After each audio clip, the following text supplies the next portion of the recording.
It's August 1983. The Rolling Stones just signed a record-shattering $28 million deal with CBS, and Robert Plant launched his first ever North American solo tour, kicking off at Peoria Civic Center in Illinois. That same month, Wildlife quietly released their self-titled album, barely a ripple on the charts, until record buyers pulled the shrink wrap and saw the logo. That familiar design, forever linked to Led Zeppelin, greeted them once again. What no one realized at the time was that this would be the label's final release, Swan Song's Swan Song. It was Page, Plant, Jones and Bonham's enterprise, but what is the actual story behind it? Yes, I talked about some events for my Making of Physical Graffiti, Presence, In Through the Outdoor and Coda episodes. But this time, I'm going full throttle, deep into the inner workings, the artists, the business, the albums that became the soundtrack of the 70s. Some became good company for millions of fans. Others slipped through the cracks, leaving behind gems waiting to be rediscovered. I will try to answer long-running questions. Who funded the label? Who were the staff? Did they turn a profit? What's up with the logo? Did the business had a chance at surviving the 80s? All this and more on this first-time YouTube documentary series into the life of Led Zeppelin's world beyond Atlantic's reach. Deep in acetate diaries, vinyl memories, record label insanity, and tragedy. And be warned, Zeppelin fans out there, once you dive into the Swan Song vault, you may find yourself chasing records you never knew you needed to complete your collection. This is the making of Swan Song Records.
October 1973, Atlantic Records headquarters, New York City. The label was about to face its second major shock that month, just weeks after the oil embargo was announced. Led Zeppelin's original 1968 contract, initially signed for 3 years, had quietly been extended to 5 on December 4th, 1969. But now it was reaching its final expiration, October 31st, 1973. Halloween, perfect timing for a band that had just conquered North America like never before. Houses of the Holy stood as the crowning jewel of a near-flawless 5-year run, album after album, hit after hit, with money pouring in like the electric sounds captured that July at Madison Square Garden. And so came the moment of truth, renegotiating a new deal with Atlantic, or perhaps set sail on their own to go over the hills and far away. Ahmet Ertegun's team was the best support the band could have asked for, but they had some past complaints with the label over Led Zeppelin II's pressings and House's initial printing issues, for example. Led Zeppelin had always been fiercely protective of their artistic freedom, and the idea of starting their own label began to take shape.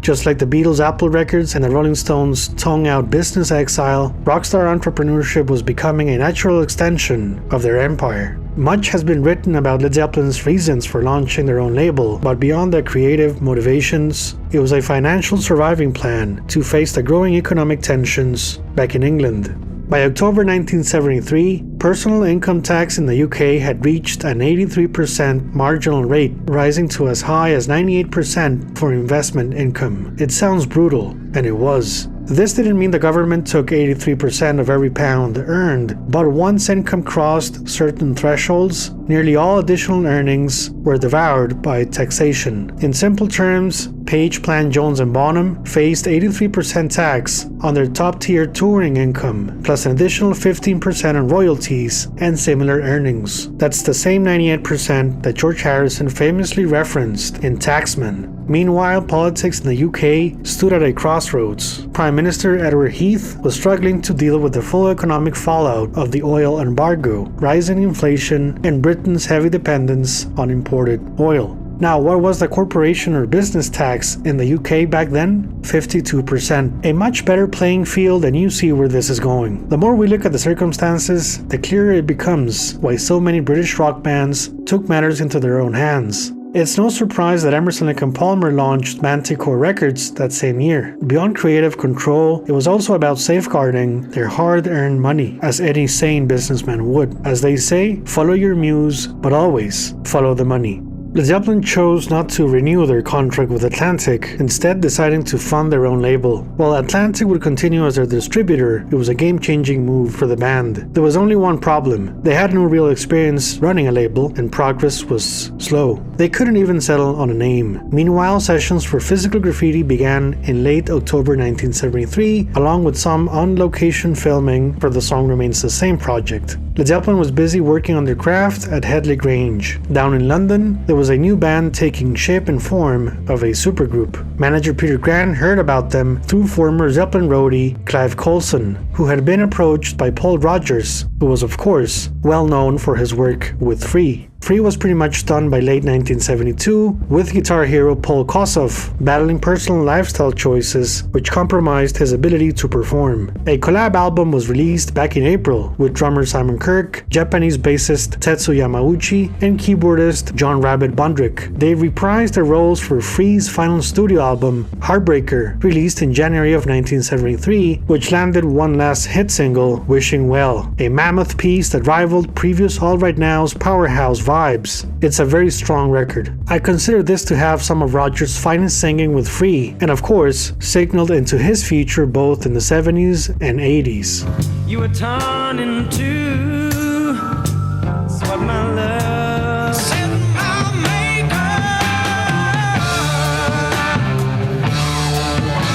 to love a faker. Take you a woman and treat her right. The first time you deceive her, I was on my way to a needle factory. $3 a shade, 6 white horses about my soul. Free was back on the road, this time replacing Kossoff with Wendell Richardson of progressive rock band Osibisa fame. A 27-date American tour was booked January through February, mostly as support for Traffic, but despite their best efforts, the initial flame was gone, and this remains a lost chapter in Free's history. Paul Rodgers and Simon Kirke had their signature mid-tempo groove set and were on the lookout for a new band and good company. It's very nice to be in San Francisco again. It's very nice to feel your vibes. How you doing?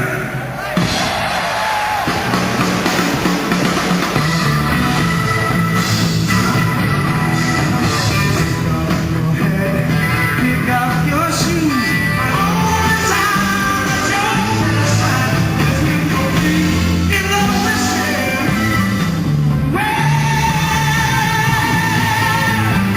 Do you dig it? Do we need to be a bit louder?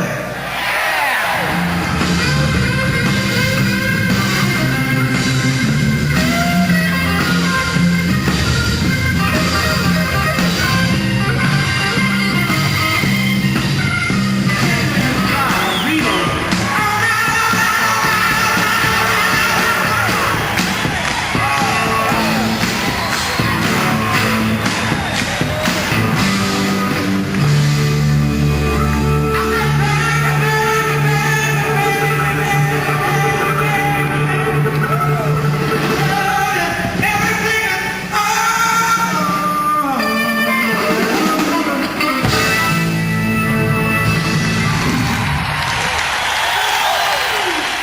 British band Mott the Hoople was starting to break free from chart obscurity by 1973. David Bowie, producing All the Young Dudes, saved the group from disbanding and raised awareness on their catalog. The album featured a catchy song by the name of Ready for Love, showcasing their intuitive hooks.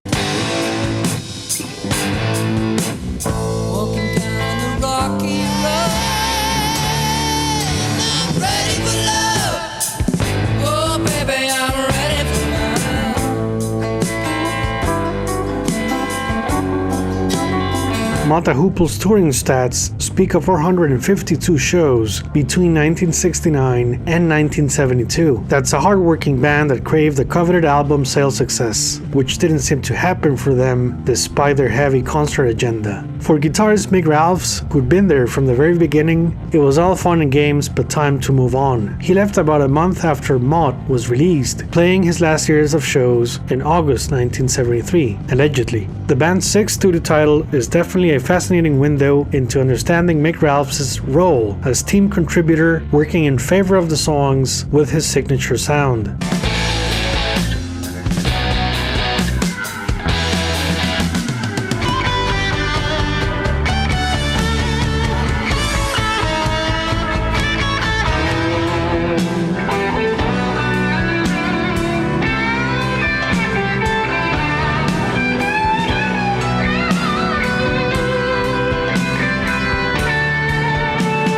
Some say Ralphs left just as the band made it and went on ABC's In Concert and the Midnight Special shows. I say Mick Ralphs had 452 reasons to call it quits. He started rehearsing with Paul Rodgers and Simon Kirke. Paul had written a theme for the group. According to many sources, Kirke suggested the name of Bad Company, which the band later denied was inspired by the 1972 film starring Jeff Bridges. All they needed now was a bass player.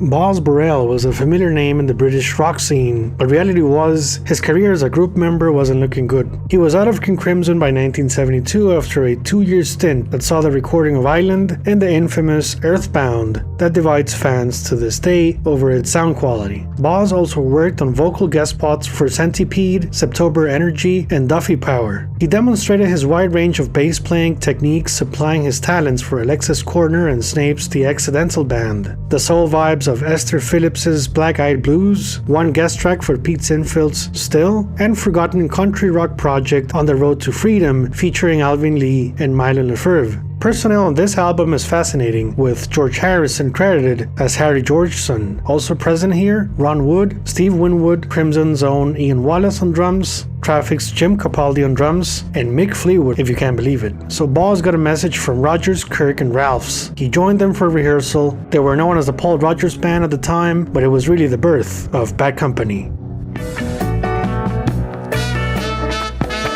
Certain declaration.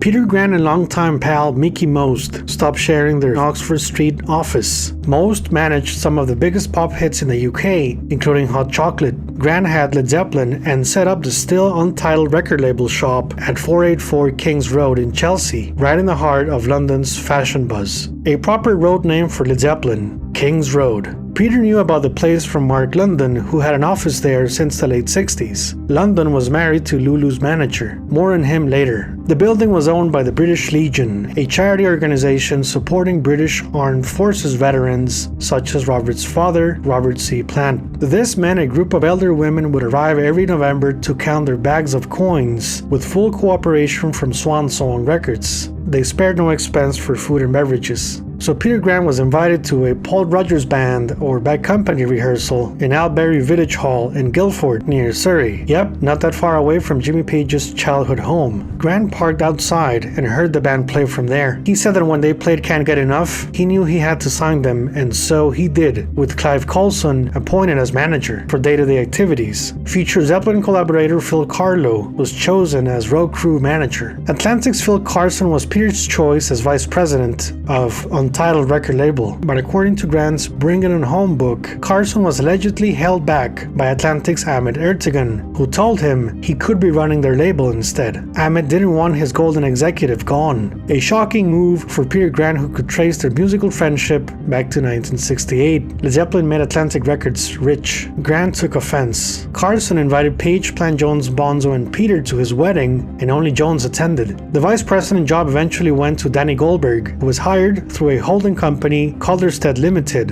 until a proper record label name was set. Goldberg was Led Zeppelin's publicist on their most recent North American tour and mastermind behind the Tampa ad while healing the band's relationship with mainstream media. And so he became the American connection over at a second Untitled record label location, 444 Madison Avenue, with Led Zeppelin's lawyer Steve Weiss on the same building, just close enough to Atlantic Records to reach out Phil Carson, who acted as liaison, and yes, a painful reminder, the Drake Hotel where Led Zeppelin's touring money was robbed in July 1973. So Led Zeppelin's Untitled record label's first project was Scottish singer powerhouse Maggie Bell. She was a familiar name for Peter Grant going back to 1968 and the Yardbirds. Q Mark London, a songwriter who is credited for Lulu's To Serve With Love, arranged by none other than John Paul Jones. It's a small world, right? So London reached out to Grant about helping out Scottish band Cartoon record their debut. Personnel for the album included Jimmy Page as guest, and I checked the songs, and I think he did Let Me Reassure You, but rumor has it he played on the whole record.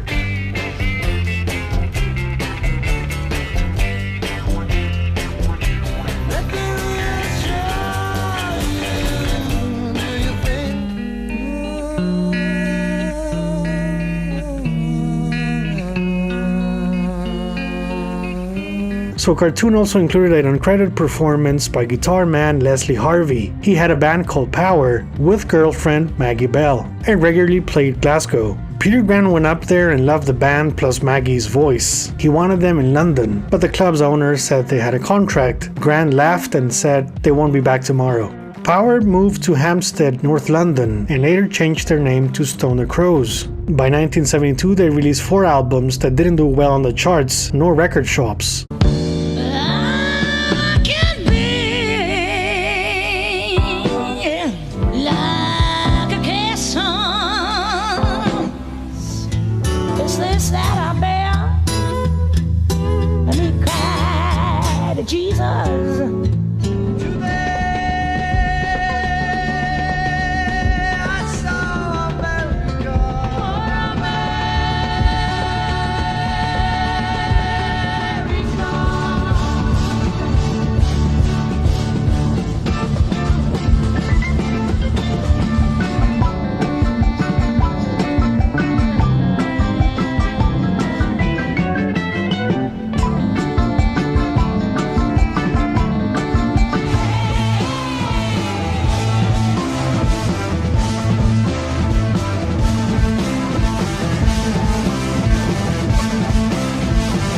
Because of Led Zeppelin's enormous popularity, Grant couldn't really do much for them, but Maggie Bell remained close and did land a guest vocal bit on Rod Stewart's 1971 Every Picture Tells a Story. She became almost like a daughter for Peter Grant considering what happened to her boyfriend next. Stone the Crows played the top-ranked suite in Swansea, Wales. Guitarist Leslie Harvey died from electrocution at the concert. The crowd witnessed as he touched a microphone that was not earthed while holding his guitar neck, a tragic event that compromised the band's future. Now, future Wings member Jimmy McCulloch came in as a replacement for the remainder of UK and European dates, all through August 1972. 1973 seemed to pick things up. Maggie Bell attended the UK's Disc Music Poll Awards on February 14th, winning as top female singer, a well-deserved recognition and a chance at some precious music industry exposure. Stone the Crows had a high-profile April 22nd Great Easter Circus slot with ELP as headliner. They played one last April 28th date in Montreux at the Rose Festival on the same day as Focus and Roy Buchanan.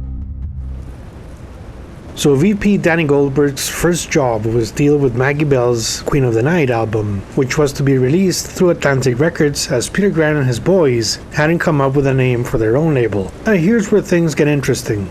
Maggie had already done 2 previous solo albums that were shelved because Grant and Mark London felt they didn't fit. So in came Atlantic's Jerry Wexler, a familiar name in the Led Zeppelin story going as far back as 1968. He was impressed by Maggie's voice, and well, he'd worked with Aretha Franklin, so he knew what to do. The album featured all cover tunes and a great selection of studio cats, including Steve Gadd on drums and Cornell Dupree on guitar. Fun fact, Dupree's vast discography includes King Curtis's legendary 1971 Live at Fillmore West album that features their rendition of Led Zeppelin's Whole Lotta Love.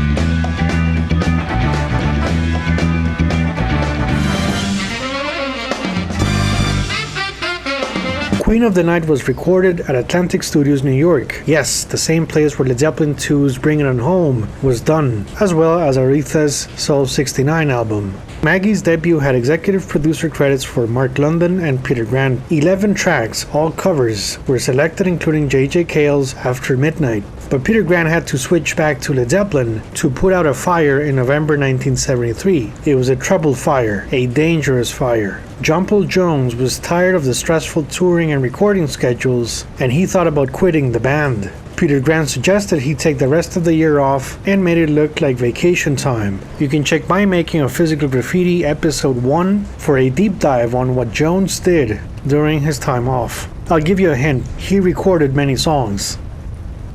Yeah, when you do that hi-hat side, it doesn't have to be so hard. That's the hi-hat. Yeah, I thought I had it.